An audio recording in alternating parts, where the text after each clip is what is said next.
Hi, everybody. Thank you for joining me. It's a very beautiful day after the rain, but it's been raining for a long time since I was on the road from breakfast till after lunch. Okay, but now the weather is nice and bright and very cool. Okay, today I'm going to do a rerun of a smart solution that I was, a part of. I was a part of the AFFIN Bank SME BizChat, that ESG series. And this one is particularly brought to you by AFFIN Gem, which has a focus on the woman entrepreneur sector.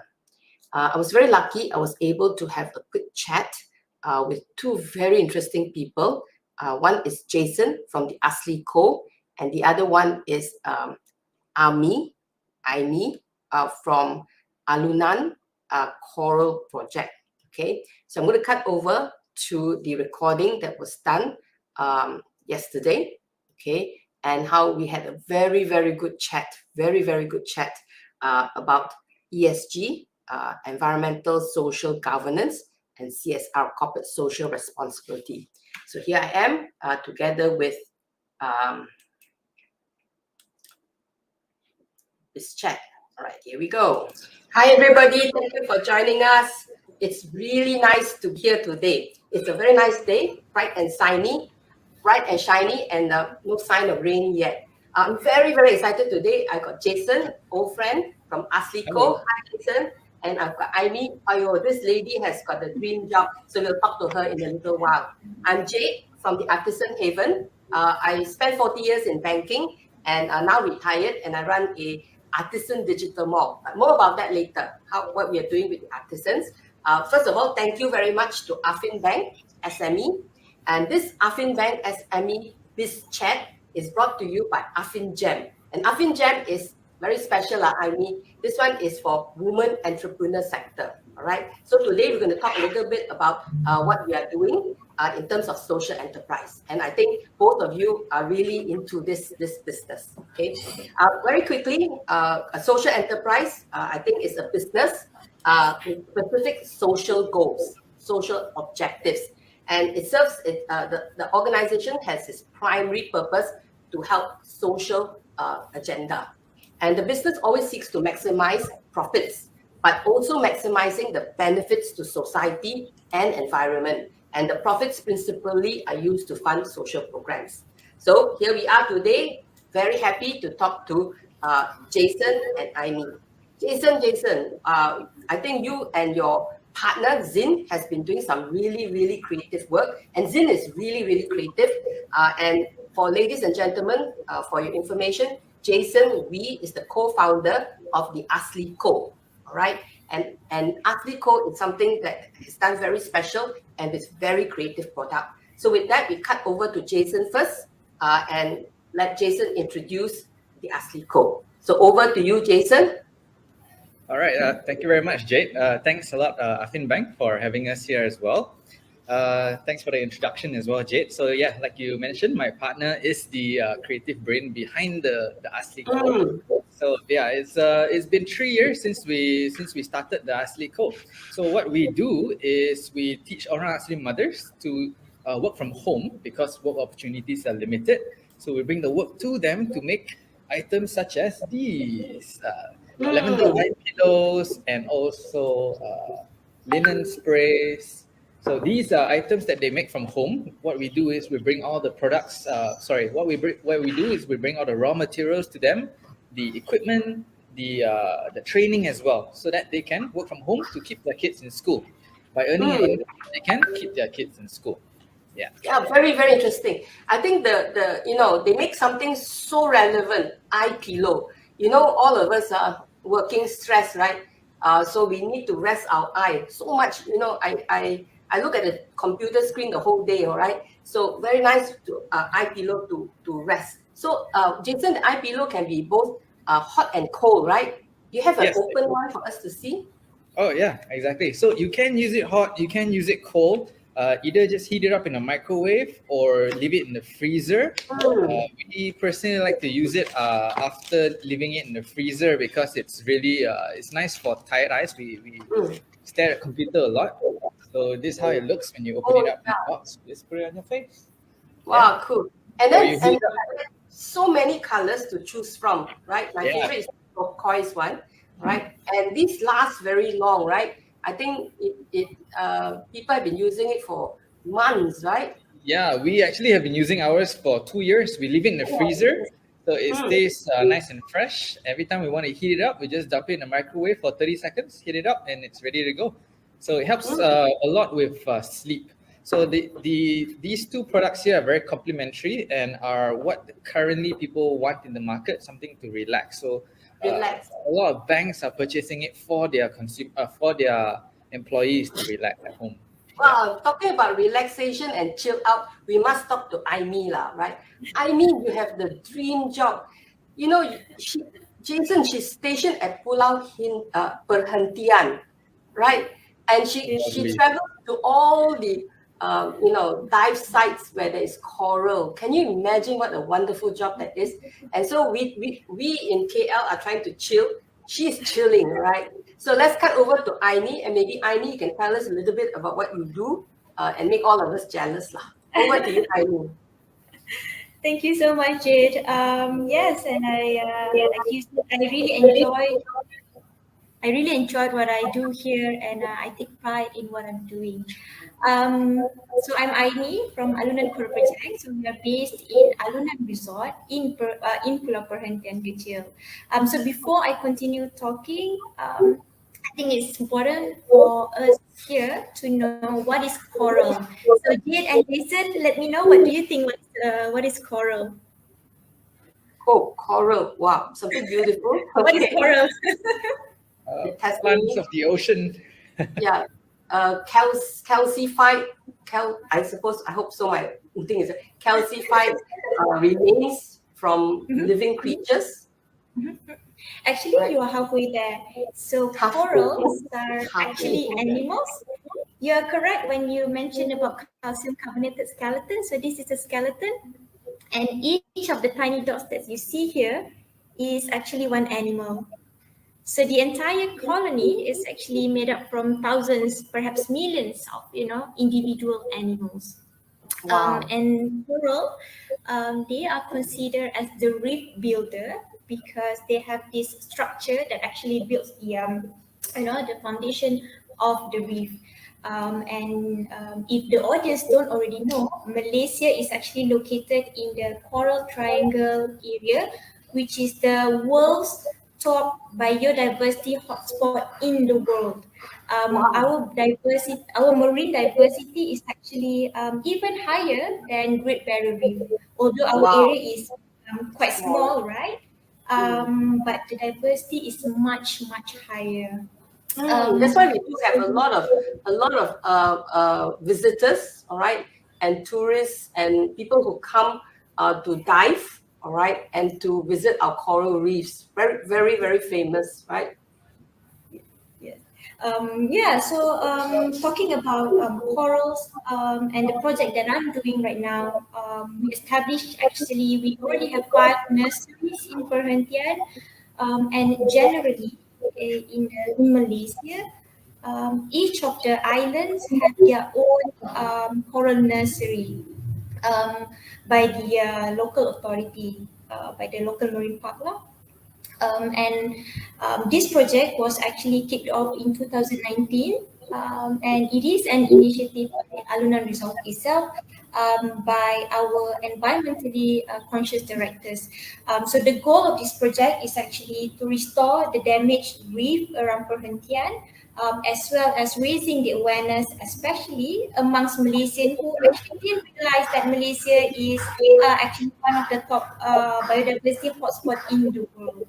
Yeah, wow, that's very interesting, right? And so I think your job takes you outside the urban areas, and so you are visiting all the exotic locations where people go for vacations. Okay, right? That's true. That's very exciting. I think that that keeps you very busy. I think Jason too does a lot of visits to Orang Asli centers to train the Orang Asli wives. And so you also work with a lot of mothers, right? Orang Asli mothers. So maybe Jason, you can tell us a little bit about your work there and maybe some data regarding what the Orang Aslis are doing and how they are faring. Okay, sounds good. So how I initially, maybe I share about how I initially got in touch with the Orang Aslis. That's normally the number one question people always ask. We started as volunteers building houses for the Orang Asli. So collectively, me and my partner, Sinch, we have built about 40 over houses for the Orang Aslis in about 4 different villages. Wow. So this is throughout a span of 10 years.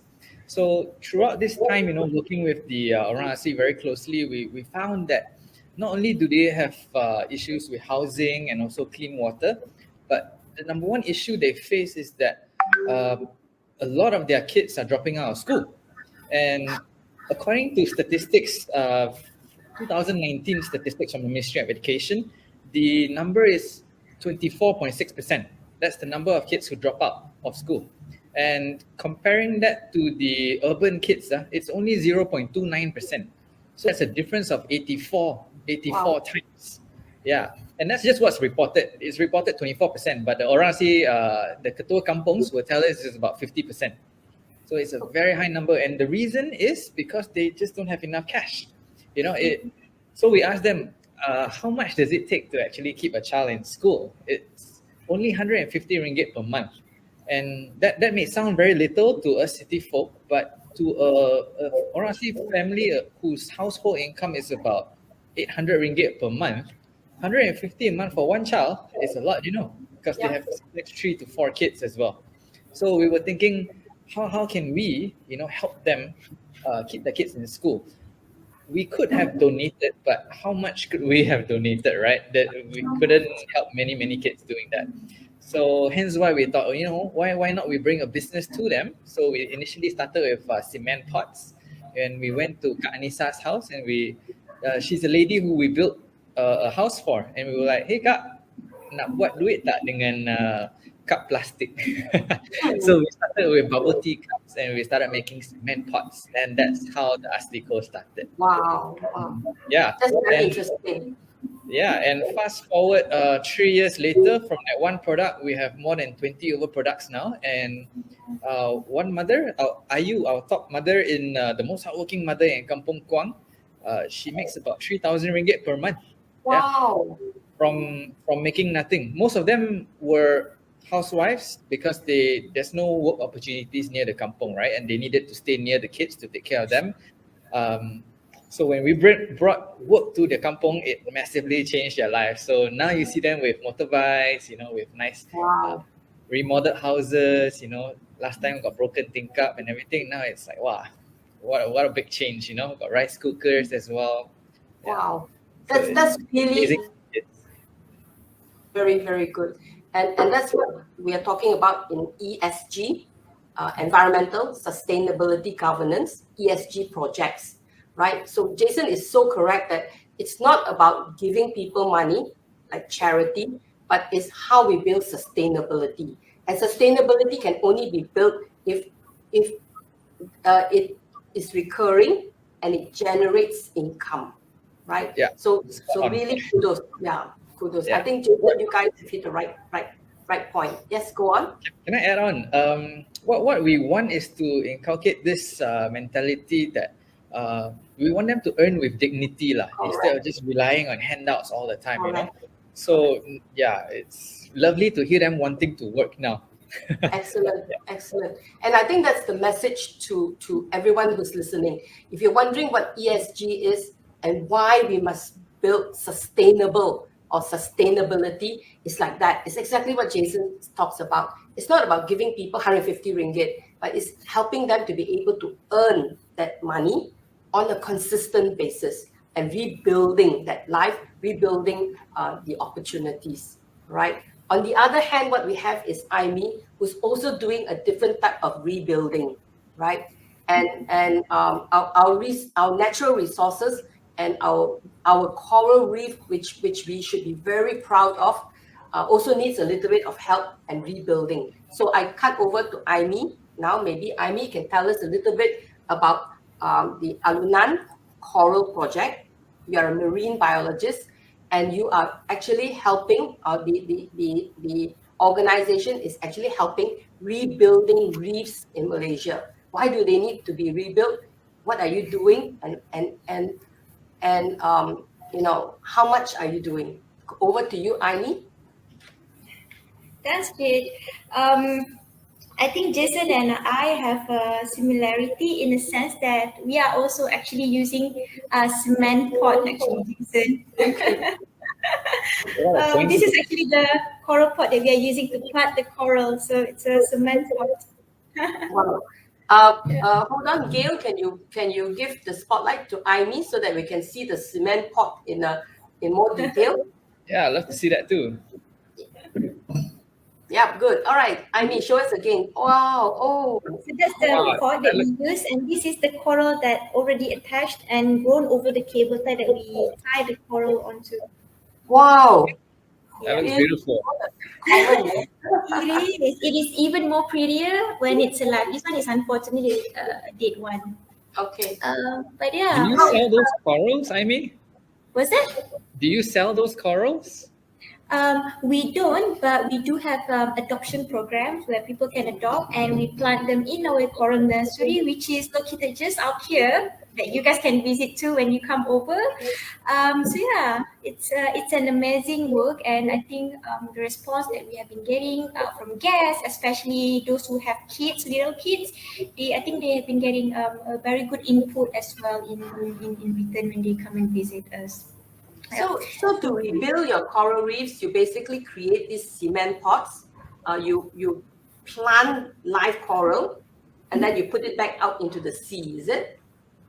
So essentially, because coral, they have this calcium carbonated skeleton, right? So it's heavy. So when you have something heavy, you will want something, a substrate that is hard enough and strong enough to withhold your weight. So what we use here is a cement pot because it has the strength and durability to hold the corals. Also, cement is part of the limestone also. So it actually goes back to comes from the nature too. And how long have you been doing? How long have you been doing this? And how long has the project been doing this? So this is actually my 4th year with the project, and to be honest, I am 200% attached to it because over the years we have been exploring several methods, restoring different coral species because each of them would serve differently in the ecosystem. However, results will only show years after a coral has been planted. For example, this boulder coral that you see, it can only grow 1 cm in a year. So imagine if you see a boulder coral this big, it's probably older than any of us here. Oh wow! Okay. Yeah. Right. So you've been with the project 4 years, but the project has been ongoing for longer than that. So officially, 2019 was when the project was officially kicked off, and that was also when I joined the project. So pretty much I started when the project was starting up. So as much as we are actively involved in the field, we also want it to be accessible to the public. There's a lot of exposure in other fields in Malaysia, especially terrestrial, like our tigers, even our zoo negara opens their volunteering slots almost all year round. But rarely do we hear about coral, as most of the work done around coral would involve only researchers and scientists. So through the project, we offer the public and private sectors to actually take part in it. Whether you are on vacation with your friends or if it's a company trip, we want everyone to be involved and actually making a positive impact to the environment. Oh, that's really good. Okay, for sure, my next trip will be over in sites. and I will do a live show on it for sure. All right. Yes, please. Definitely. Maybe now, I think it's a good time to show your video. All right. Yes. It's a very interesting video. So Gail, if you are available, maybe we'll show a video. Tell us before Gail shows the video. Tell us a little bit about this. What we're going to see. So the video that you're going to see is pretty much about what we are doing as a whole, and a bit of insight of how the area here looks like, and as well as the underwater nursery. Yeah, we're going to see how beautiful your office is. Okay, and we all are going to be really wishing we were there, right? Yeah, it's a very pretty one. You know, for everybody's on the window that Aimee has. If you look outside, you can see the beautiful blue sea. You can see. Oh yes. Right, you can see. Wow, That's your room. that's your office. Okay, all right. Unbelievable. Yeah. Wow, really. You should see what I see outside my window. Okay. I see the other house. Okay. All right. Wow. Okay, Gail, are you? Road trip, Jade. Yeah. We're going there. Next time, Jason, you and I should do our show at Aimee's office. Okay. We will be more than happy to host. Yeah, definitely. We'll take your word for that. Okay, Gail, if you can just put Aimee's video on.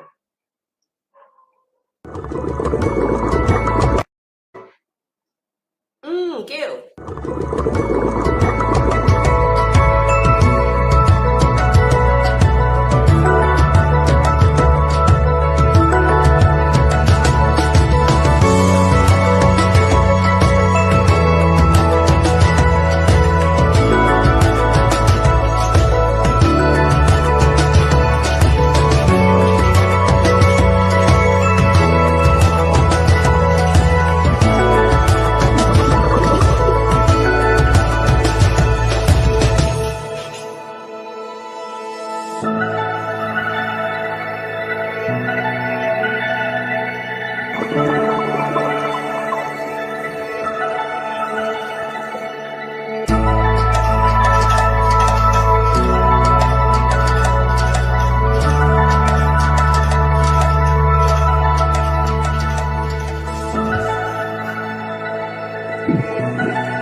That's very nice. Aimee, welcome back. When they say adopt the coral, what do you mean? So what happened is, whichever coral that you adopt will be planted in the nursery. So if you notice, we actually have this long log that have like a lot of holes in it. Actually, we have 5. So in each of the slots is where we will reach this pot in. Is there echo behind you? No, it's okay. Go on. Okay. Yeah. So when you adopt, the coral will be forever under your name, because we will have a system that's gonna record, which coral species, which type, and where exactly the location of your coral. Yeah. Wow, that's very nice. Very interesting. Wow. Okay, so maybe an appeal out to people, all right, who's watching. Please do. This is the Alunan project. It's called the Alunan Choral project, and I believe it's in Sabah, Sarawak, as well as in all along our coast. And in particular, Aimee is at Pulau Perhentian in Terengganu, right? And you can also adopt your coral. Don't have to go there, all right? But if you are in Pulau Perhentian, you can adopt, and they will put your name, and they will plant that coral, and you will contribute to the coral reef of Malaysia, which is very famous. All right. So thank you very much, Aimee. I want to go back to Jason. Jason, I think you've been doing some very good work. I also bought some products from the Asli Co. This one is called Kuih Seri Muka. Cannot eat one. It's a soap. It's a soap, jangan makan. So, okay. But so well done. I think they got many types. They got kuih bengka, they got kuih lapis, all right? No. They got Sri Muka, kuih bengka, and kuih lapis, all right? And comes nicely like that. So I think the Orang Asli housewife, mothers, they do this, right? So it's Malaysian kuih inspired, handmade by Orang Asli mothers, nicely done, and like that, okay? And wow, this one is pandan, right? You can smell the pandan, very, very nicely done, okay? And I think this is the creation done by your partner Zin, right? So she's so creative, makes so pretty, right? And we brought some of this to our DC Mall event. I think half sold out already. We're bringing the rest over to Intermark, all right? Which I think Jason will see you on the 1st to the 30th of June at Intermark Mall KL. Right, I think you have done so much, and you have beginning. I think you said 3-4 years where you have actually been growing this business. Maybe you want to tell the audience a little bit about the challenges about getting to where you are today. So over to you, Jason. So the challenges, well, besides the obvious COVID challenge, I think that one everyone is feeling the pinch there.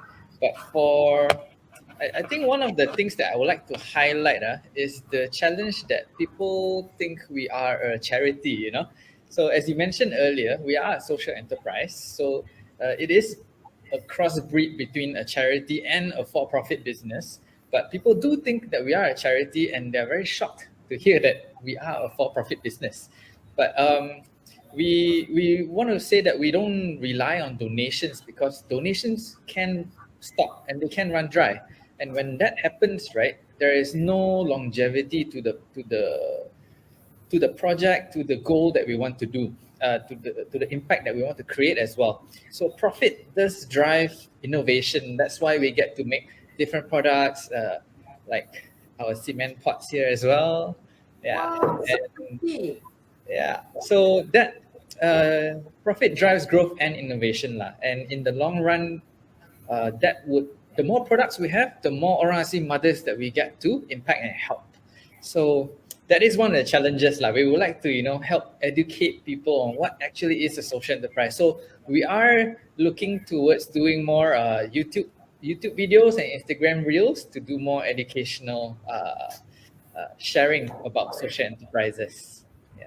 And I think very important is and I think again I thank AFFIN SME, all right, for this opportunity and the many others that they have given for the small SMEs to actually share what we are doing, all right, and like Jason said, all of us are trying to be not to raise money, right? We're not trying to raise money, ask for donation. We're trying to the old saying is we're not trying to give out fishes, we're trying to teach people how to fish, right? And it's really if we are able to distribute or sell the products, then more products will be required and more Orang Asli mothers will have a job and be able to create their own business, right, Jason? It's about doing that, right? And it's about right. Okay, and I understand, and I'm in the same position as you as well. I'm trying very hard, to get people to buy local products, really very local, not just for the sake of it. Okay, one time I buy local, but really look at our own local products because they are really good. They are really good products, all right? And you're going to spend the money anyway. You want to relax anyway. You want an eye pillow anyway. You want a pot anyway. Support local. Okay, that Exactly. helps. Make sure Right? the money is not channeled back to China, Yeah, and all this money goes to help households, and households then can improve their household standard of living. And when they improve the household standard of living, our community benefit because overall our community become more self-reliant, okay, and stronger. And that's what sustainability is about. So for corporates who wants to get sustainability, they want more customer. A customer can only come if the community and its households are stable and growing. And the way they can grow is when they can sell their product. They can sell the product because Malaysians support Malaysian products. Okay, right? So I think that's what the thinking is. And I really thank AFFIN SME for really supporting this, and AFFIN GEM for supporting women entrepreneurs. All right. Over to you, Aimee. Maybe you can tell us about the challenges. I mean, not many people know about Malaysia Coral Reef, so it's a very good project, but it must be there must be challenges lah. So over to you, Aimee. Thanks. I think first and foremost, it is crucial that we pass the message that we have to preserve this underwater rainforest so that we can sustain our marine resources. As many marine life spends their early stage of life in coral reefs area. Grouper, for example, they will grow and breed in coral reef area before they, travel out further in the open ocean where they can, feed on bigger fishes. And coral reefs is actually very important in protecting the shoreline, and not many people actually realize this. So coral reefs, mangrove, because of the structure that they have, they will actually absorb the wave energy that comes from the open ocean. So as the wave comes in, they will absorb the wave energy and reduce it by 90%. So this is how they actually helps to protect the shoreline from damages.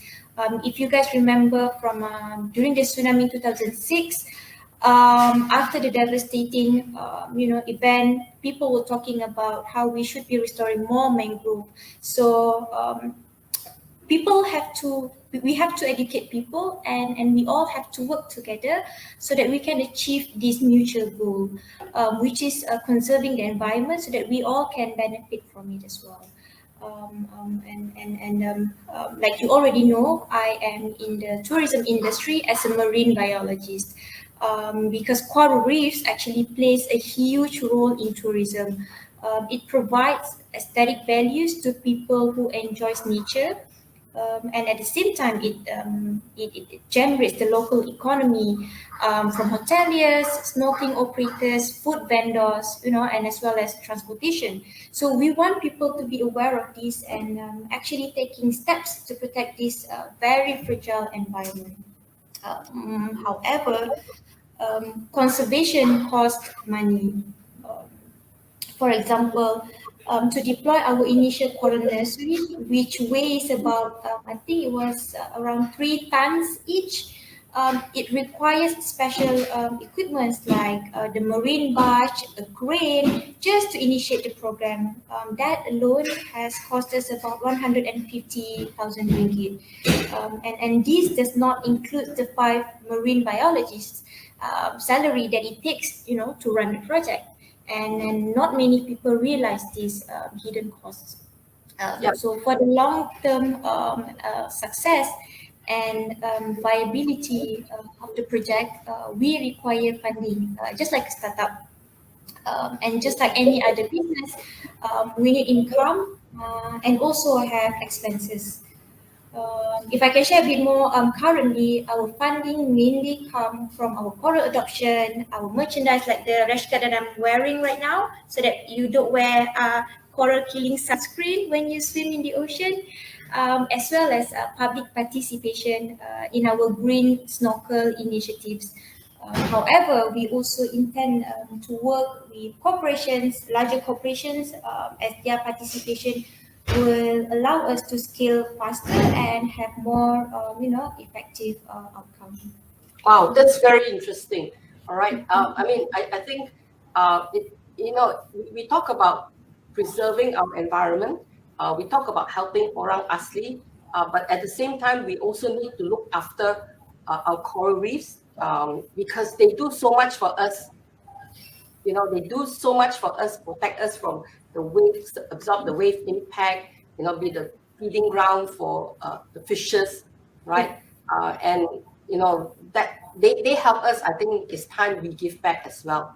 And 3-4 tons, right? One car is at least 3/4 of a ton. So that's about imagine 3, 4, 5 cars down there in order to to help the coral reefs, right? So very interesting. I see a bit of comments inside here. I have Irene Wong saying very interesting.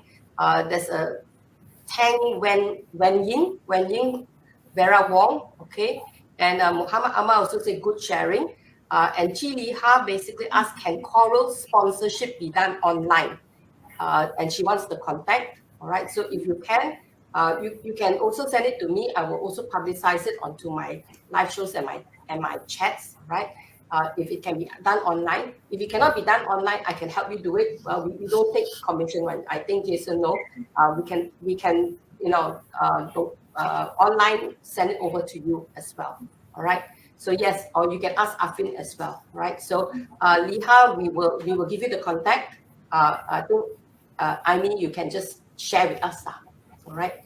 But I'm also very interested in your choral, choral nursery. But very heavy, cannot courier to you, okay? Right? So, but we're happy to help people to do the choral nursery. But after it too, I need lorry to send over to you. My lorry will cost more than the donation.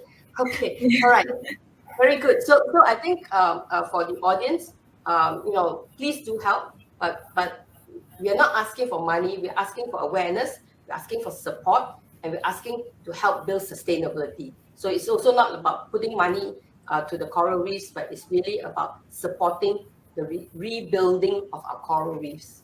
Right? Okay, so that's very good. All these post opportunities and all of these help improves either household income or prevents natural disasters. Okay. All right.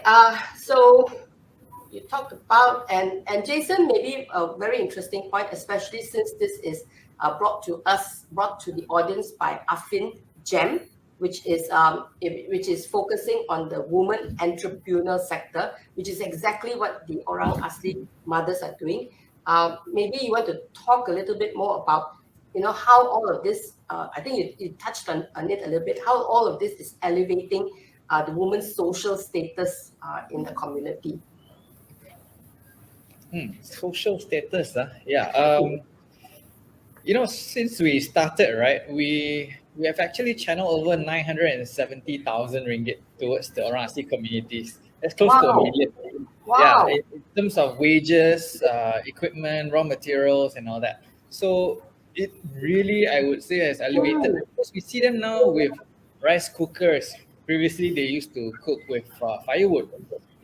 Can you imagine cooking with firewood? You have to go and chop down a tree first, and then slowly cook your rice and watch over it. We're so used to just leaving it there.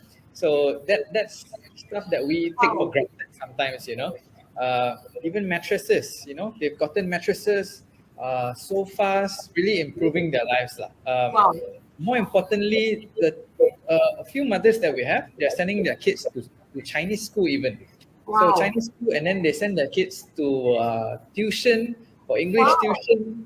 Yeah, so all that costs money, and without earning any income, they wouldn't be able to do that. They themselves didn't really get to finish high school, but they really have big hopes and dreams for their kids. High school first, and then after that, college.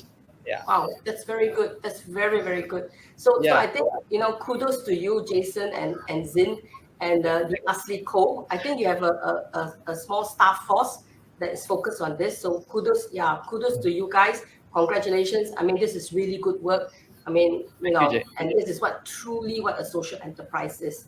So I think AFFIN Gem is for ladies. And I am so happy to see a lady marine biologist, right? And not only are you saving our coral reefs, you are standing there in front, lady, woman power, girl power. Any words to all the ladies out there? If I can share, I think just believe in yourself. Believe in yourself. Believe in yourself, because although it can be very challenging working outdoor, away from your family on an isolated island with very limited resources, you just have to pull yourself together and so just believe that you can get through it. True. And then I can imagine you on an isolated island on yourself, collecting corals, right? Wow. It must be quite a tough job, right? It is tough, but it has been giving me a lot of learning process as well, along the way. So I learned a lot, and also it has given me a lot of opportunity to appreciate nature more than I have ever done, before, especially when I was younger, because there's jungle here, and also the ocean is just right here. So although Yeah. it's just an area that I get to go every day, it's always the different thing that I see every day too. Okay. So the satisfaction comes from there. So I'm just curious, are there a lot of lady marine biologists? Actually, yes. Oh, wow. Actually, yes. In Redang, one of their environmental officer in Taras is also a lady. Her name is Nurul. And there is Turtle project in Perhentian also is the leader is actually a lady, Zafira. And another enterprise here on the island who's focusing more on the diving activities, also a lady. So yeah, Oh, a lot of ladies on the island. sorry, Jason, it's girl power. It's good for you. Girl power, right? I mean, kudos to you. I mean, very, very good job. This lady leadership, and to all the ladies who is holding all the marine biologists and helping our environment. I mean, I think I say a thank you to all of you. We are doing something and building awareness of something that's important to our environment and to our country. Thank you very much. Right. Okay. I mean, that's very interesting. I mean, I think we can talk forever, but time does fly. Okay. And I don't think Affin's going to let us talk forever. So maybe let's wrap up. Maybe one last question to Jason. What's after all that you have done? 10 years helping build houses, and now 4 years, helping them to sustain a living. Sorry, that's my dog. Maybe you can tell a little bit about what your ambition is, your vision is. So our vision for the Asli Co, of course, we would like to impact as many mothers as we can in the long run. But what we would really love to do is to have each orang Asli Kampung be producing one product. That's very similar to what we see in China, Taobao villages. One village will make one product, and they specialize just in that. So if we could do that here, if we could replicate that with our orang Asli workforce, that would be amazing. That way we can impact all the orang Asli moms, and they can work from home. They don't have to go out from the kampungs to work. And also ESG. Many companies are jumping onto ESG now. We would, really hope that they can immerse themselves in ESG and understand that the Asli Co fulfills the S portion in ESG, meaning the social aspect, and they can continuously purchase gifts and gift sets from the Asli Co. Yeah, that's very great. So wow, that's a very, very interesting ambition. Imagine we have little villages, right, with product each. So you have the Sri Mukab, the soap village, right, the eye pillow village. Wow, so interesting. That's how we're kind of doing it right now. There's Kampung Serenda who does sanitizer, and then there's Kampung Ulukwang that does the eye pillows. So we're kind of going there slowly but surely. I'm definitely supporting this. I'm definitely helping to promote this, and maybe build some videos, make sure people know about it, and build the awareness of that. Thank you very much. Something that I would love to contribute to. Right? Excellent. Appreciate the support as always. Yeah, thank you. Maybe you can tell us your ambition. With your passion for coral reefs and with your passion for this particular project, what's your vision for the future? So over the years working in the field, because before I started working here as a marine biologist, I have been involved in a lot of research works that work around the coral reefs around the east coast of Malaysia. So from Perhentian, Redang, Bengal, and a few more other islands on the west coast like Langkawi, Port Dickson, and also Perak. So over the years, I can tell that Malaysians are becoming more aware of the environment of what's happening around them, thanks to social media, Instagram, TikTok, Facebook, and all, and Twitter as well. But we need to do more than we have ever done to connect environmental sciences and the people, so that we can all together understand the fragility of our environment and also the importance of its protection. I want people to understand that protecting the environment is more than just using metal straw instead of plastic straws. There is definitely so much more we can improve on, but let's tackle them one at a time. Yeah. Okay. So the big ambition is really looking after the environment. But right now your focus is coral reefs, and maybe like Jason, you can build little villages or kampong, right? So now you can many of these that will span our oceans, all right, or our sea, our oceans out there. But they do take long time to grow, right? So yeah. But we need to start now, lah. We need to start now, definitely. right? So that's quite exciting. Maybe I will round up and wrap up and talk a little bit about ESG. It's environmental, social, and governance. This is a very important agenda for corporates and for companies. ESG is used, factors are used to evaluate the sustainability of the practices within a company. And part of this is sustainability, which means that things we do cannot be one time. It must be recurring and can be continued, right? Like the Alunan project, where it will keep growing, right? Not one time, you just plant one coral, habis.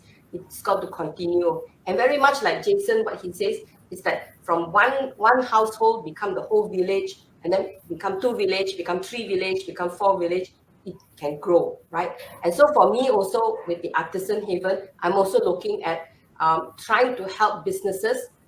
Don't just do a product and then 1 month, 2 months finish, but must sustain so that the business can keep growing, so that the household income can improve.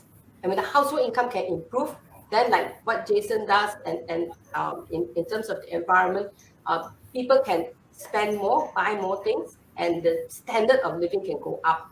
And with the coral reef, with the environment more and more protected, our standard of environment conservation can also improve, right? That's sustainability. And I hope, as Jason said, and I hope for IME as well, more corporates and companies will come up and support our activities, right? Because it's only when companies come up to support us that we can get our message out louder and wider, and then they benefit Malaysia, the people, and the environment, right? Okay, so that's very interesting. Thank you very much, Jason and Aimee. Very nice talking to both of you. And I now know both of you started with cement pots, right? If I see a cement pot, I know I will remember Aimee and I will remember Asli Ko. So thank you very much. Very happy to talk to you. And also a big thank you to AFFIN SME and AFFIN Jam, all right, for this very interesting webinar, and for the opportunity for 3 of us to have a very good chat. All right, thank you very much. That's it from us. Thank you. So Gail, that's the end.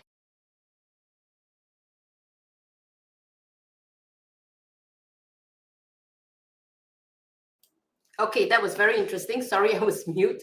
That was a very nice chat, and I had a very nice session with Jason and Aimee. All right, so that real message is all about ESG, environmental sustainability governance. Okay, so that's it from me today. Our Wednesday sessions are all about smart solutions. Okay, smart solutions from the Artisan Haven. Thank you very much for watching. I'm Jade from the Artisan Haven. Okay, and we run a small e-commerce site for artists, artisans, and small businesses. And we basically help and promote a lot of local products, especially handmade ones, because handmade is really handmade. We are live every weekday at 5 p.m. So today is Wednesdays. Wednesday I do smart solutions. Tuesdays is with Anis. Fridays is with Lisa. And tomorrow I'll share with you my on locations. All right, on locations in various places.